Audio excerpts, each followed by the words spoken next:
Top 5 beginner mistakes. I've had so much fun with Rainbow Six Siege, which is definitely something I wasn't expecting. I love the problem solving and improvisation that goes into each round, and I haven't felt this kind of suspense and tension so consistently in any other game I've played. However, every so often there will be those rounds where it lacks that same level of intensity, and sometimes it's from players who are too stubborn to learn from their mistakes, but more often from new players who are still learning how to be effective. With that in mind, I thought I would go over some of the top mistakes I see getting new players killed and the best way of going about these scenarios. The first mistake is what I've decided to call getting breach happy. Your hope is to use that breach charge and rush right through, guns blazing, and take out all of the enemies by surprise. Unfortunately, that breach charge usually just draws attention to you, and as soon as you pop through that newly constructed pathway, you're killed immediately by a group of well-fortified enemies who just got an easy kill. This goes for meleeing, reinforcements, and rushing through as well, but there is an effective way of going about both of these options that won't get you killed and will usually make the enemy more vulnerable. With regard to breach charges, only use them around the objectives instead of wasting them just to get into empty rooms. Go for walls and roofs before doorways and windows because most enemies will be expecting you through these openings and you can just melee them anyway. Instead of moving through immediately to see what's inside, you really need to take your time slowly and meticulously scanning the room at a distance from the opening and preferably behind cover. Most of the time I actually use breach charges as a decoy or distraction and enter the objective area from a different path. If you're meleeing reinforcements to get into a room, you should always start with a small opening near the edges and use this small opening to scan for enemies on the other side before putting yourself directly in front of the door or window. Also, if there is more than one window or door nearby, I'll usually create a small opening in both and use these to switch back and forth so the enemies have a smaller chance of spotting me. Just meleeing that small opening will bring some attention, and most defenders will try to shoot you through the reinforcements as soon as they hear you, which is why I tend to use breach charges as a distraction at the same time, but only when I'm breaching the objective room. So your best bet is to use the breach charges in coordination with your team and slowly scanning the room at a distance from the opening before entering, or ideally clearing the room from a small opening on a completely different entry point when the defenders are distracted. The next mistake I see often is players being reckless with shields.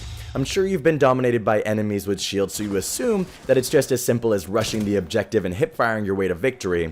I can admit that I thought it would look a little more like this. Unfortunately, most defenders have effective strategies to taking out shielded players. For me, I usually just listen for the sound of the shield and wait for a visual before throwing some C4, which is actually really effective. When I'm out of C4, I'll shoot for the legs and wait for them to aim down sights, exposing their head and taking them out at a distance. When all else fails, I'll just try to outmaneuver shielded players, running around them and using obstacles to get a better angle to shoot. These are just a couple of examples of how I personally take them out, so you should be more cautious. Your best plan is to still scan rooms as if you don't have a shield, crouch and use your protection to attract gunfire and expose enemies, and aim down sights and go for headshots at a distance when the enemy is reloading or doesn't have the drop on you. I usually let the enemy shoot at me to give away their position and only aim down sights when they start to move or are reloading, so I don't expose my head when I'm at a disadvantage. Also, when an enemy is shooting at you and only hitting the shield, don't just rush them because there will usually be another player in the room waiting to shoot you on your side or back. You should only enter a room when you know the only enemy in it is the one shooting at you, and keep your shield pointed directly at them and go for a melee when you get close enough. Only use hipfire when the enemy is really close, and try your best to make friends and get at least one player from your team to stack up on you so they can take advantage of your shield and take out enemies at a distance with their superior weapons. Another mistake I see often is players being careless outside. The start of the attacking round gives you this impression that you're safe outside, so you stand in the open, you immediately sprint to the door or window closest to the objective, you make way too much noise, and hang out in front of reinforced openings as if you can't be shot at. The problem is that most players are watching the cameras and listening to what you're doing right outside so they can shoot you when you're repelling, approaching, or about to breach a door or window. Occasionally, you'll even have defenders who will break down the wooden reinforcements to kill you on your way to the building right after you spawn.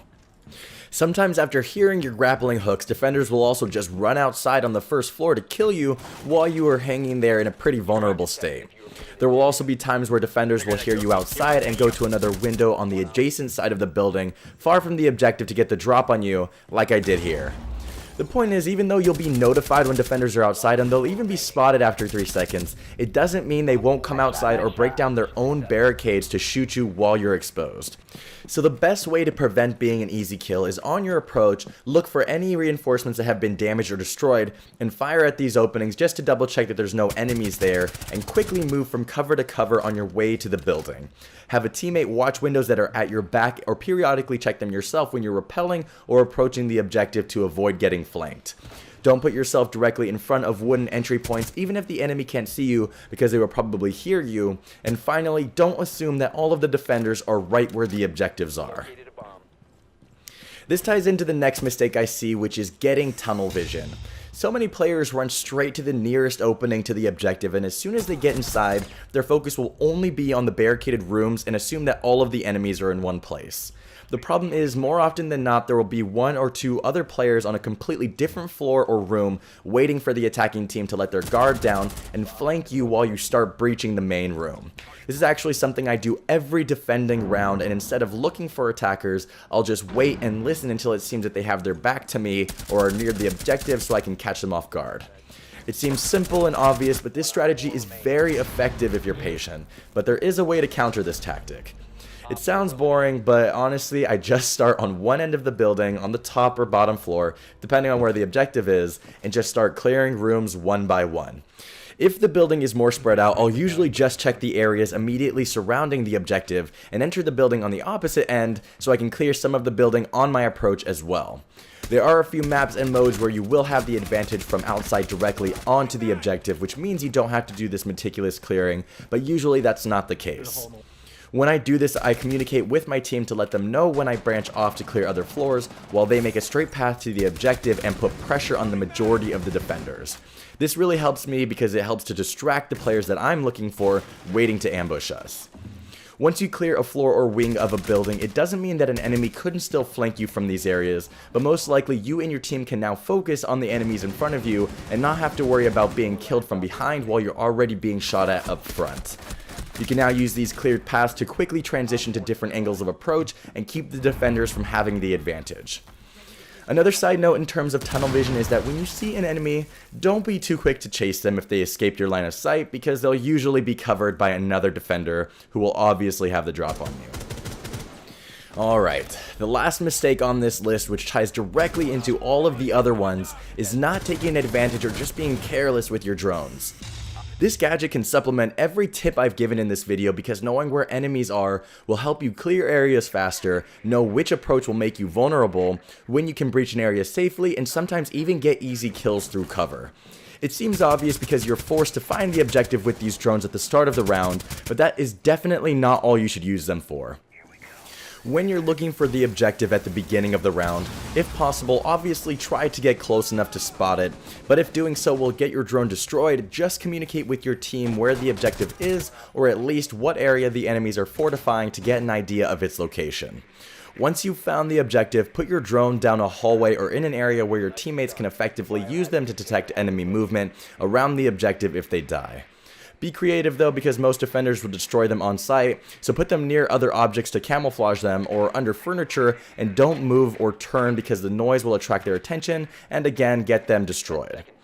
Drones are really the only way fallen teammates can help you, so putting them in effective areas is essential to your success. Don't scan and spot enemies before the round because they will obviously move, but also because the defenders will start aggressively looking for your drone and destroy it. If possible, only communicate enemy positions verbally throughout the round to avoid bringing attention to your drone.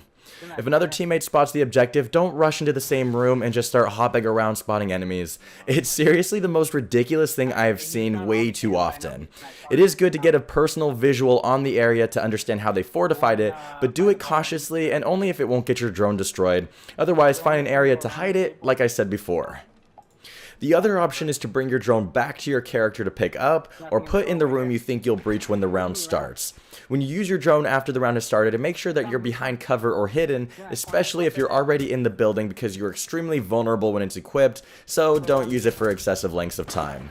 Remember that you have 2 drones at your disposal, so please make sure to use both of them effectively every round because they are some of your greatest assets, and also don't get them destroyed. Alright, I think that is it for this one. Hopefully this helps prevent you new players from getting dominated and you stubborn players from making these obvious mistakes. But thank you so much for watching, and hopefully I'll see you on the next video.